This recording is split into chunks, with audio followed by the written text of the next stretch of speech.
وہابی ہمیں گالیوں کے طور پہ جو لقب دیتے ہیں وہ رافضی وافضی تو کہتے ہی ہیں، تو ہم کہتے ہیں رافضی تو اتنا ہمارے لیے اچھا لقب ہے کہ دل خوش ہو جاتا ہے۔ رافضی کے معنی کیا ہیں؟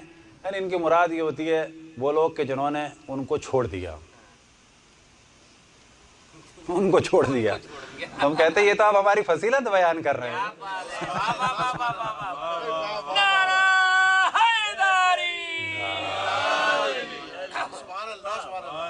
اور ہم اور زیادہ فضیلت بیان کرتے ہیں، ہم ان میں سے نہیں ہے کہ چھوڑنا دو طریقے کا ہوتا ہے، بعض وہ بھی ہیں جنہوں نے ایک طریقے سے چھوڑا ہے، بعض وہ ہیں جنہوں نے دوسرے طریقے سے چھوڑا ہے۔ ہم وہ ہیں پہلے طریقے سے چھوڑنے والے، کہ ہم نے ان کو پہلے کبھی پکڑا ہی نہیں تھا جو چھوڑا،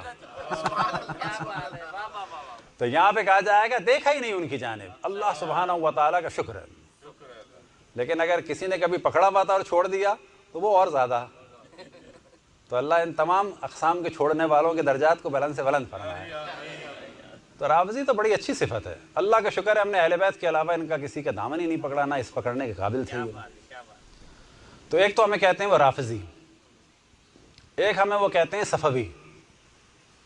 صفوی کیوں کہتے ہیں؟ کہ تمام ائمہ کے روضے صفویوں نے بنوائے تھے، بادشاہوں نے، یہ سادات موسوی کے تھے۔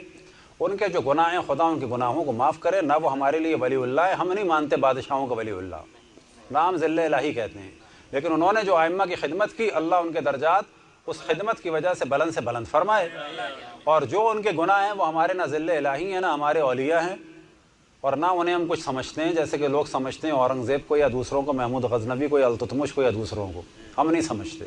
لیکن جو ان کے گناہ ہیں اللہ معاف کرے، جو انہوں نے خدمت کی اس خدمت کے لیے ان کو ہم یاد رکھتے ہیں، اللہ ان کے درجات کو بلند سے بلند فرمائے، بر محمد وآل محمد صلی اللہ علیہ وسلم۔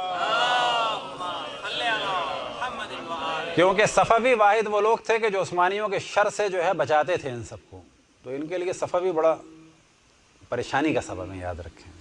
تو یہ لوگ بعض دفعہ کہتے ہیں رافضی، بعض دفعہ کہتے ہیں صفوی۔